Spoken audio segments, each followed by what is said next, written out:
This is not my favorite subject, Dan. No. My name is body has to be done. It's very relevant to the disabled community and culture. Yeah. And that is the burden of feeling like a burden.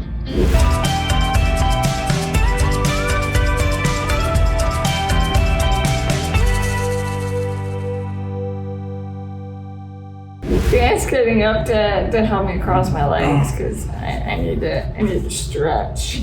Side and stretch. Hold. Ah, yeah. Thanks, Dan. I think that for those outside of the disability world, they may not really understand how a person with a disability might feel burdened by all the things that they need other people to help them with. When we talk about caregiving work, especially when we refer to it as work and not just something that a family member might do to or for another family member, it's often framed in that way: burnout, burdensome, taxing. And we rarely talk about what the perspective is and how the person who's on the receiving end of that care feels like when that type of language is used.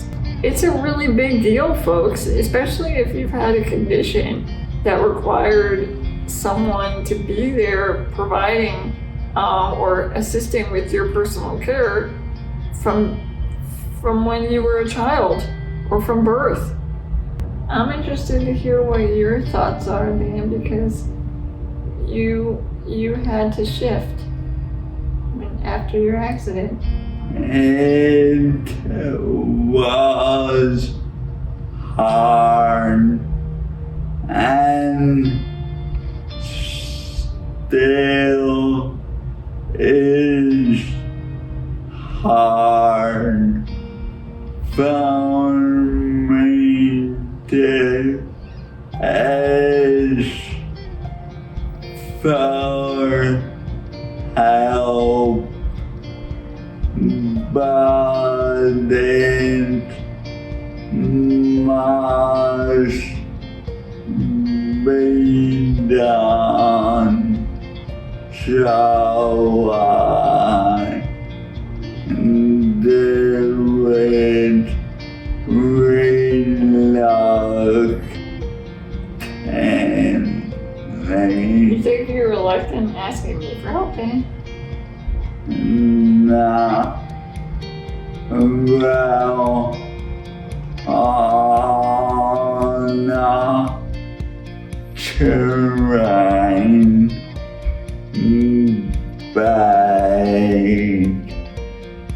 from DC, I didn't wanna ask for help with the fried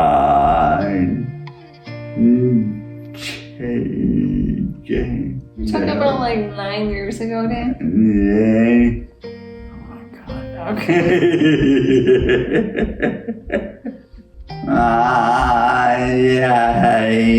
did ending on other Why?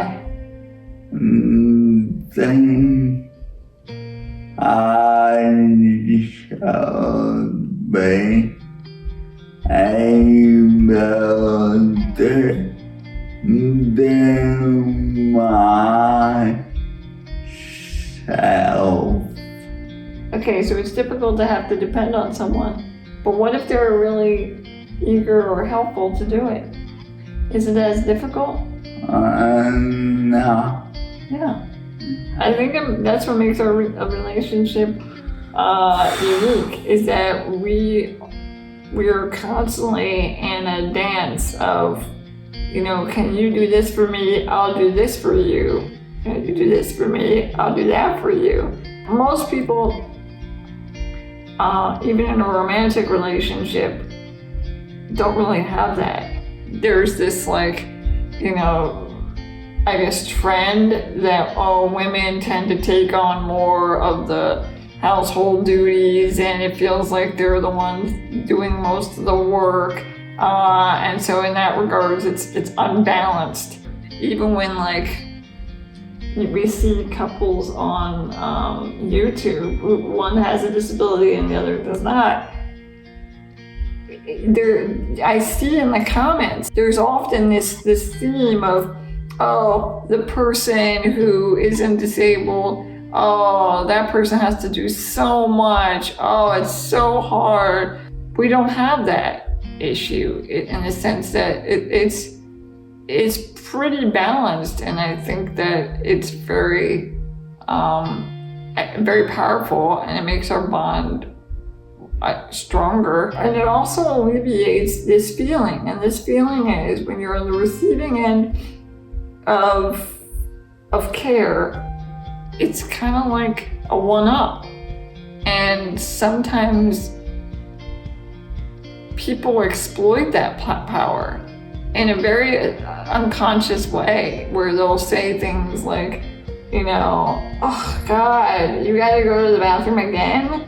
Like when you second guess whether you should ask for help because you don't want them to react that way, or for there to be any indication that you're a pain, or you're a burden, or you're too much. Many a time I've held on to not, use the restroom because I didn't want to come across that way to the person,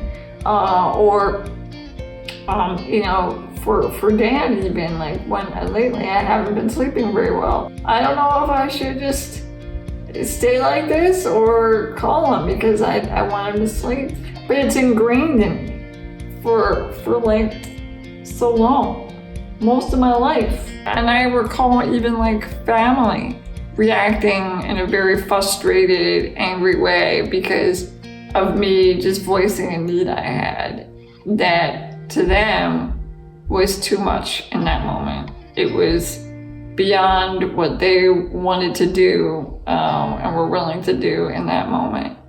And you don't forget that. And I think sometimes it can even translate as your whole existence is too much. Yeah. You sleepy? It's a Friday night. I'm sleepy too. But not gonna change the only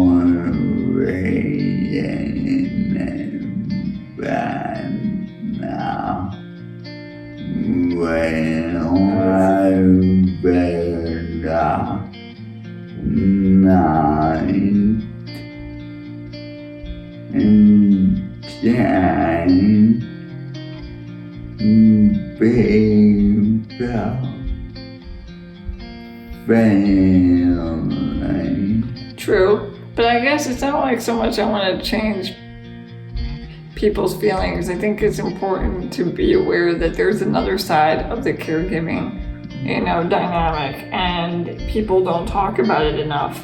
I mean, if you're able to get more people involved in your care and create a team so that they rotate, so that it's never this situation where only one person is doing it.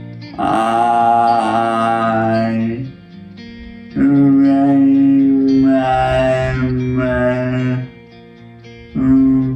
from Charlie one in a song.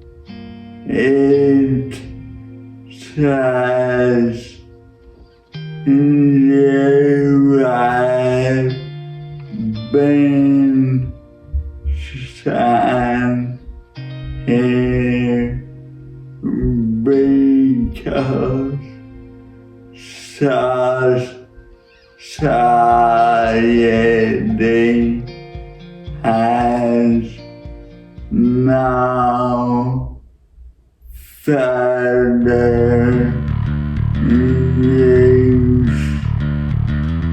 You have come here from all over the world because society has no further use for you. And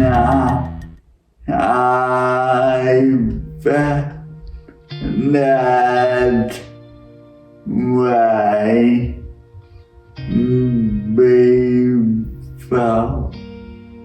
Well, yeah, I would say like in schools and jobs and public transportation systems and colleges, there's this underlying message that you're a lot.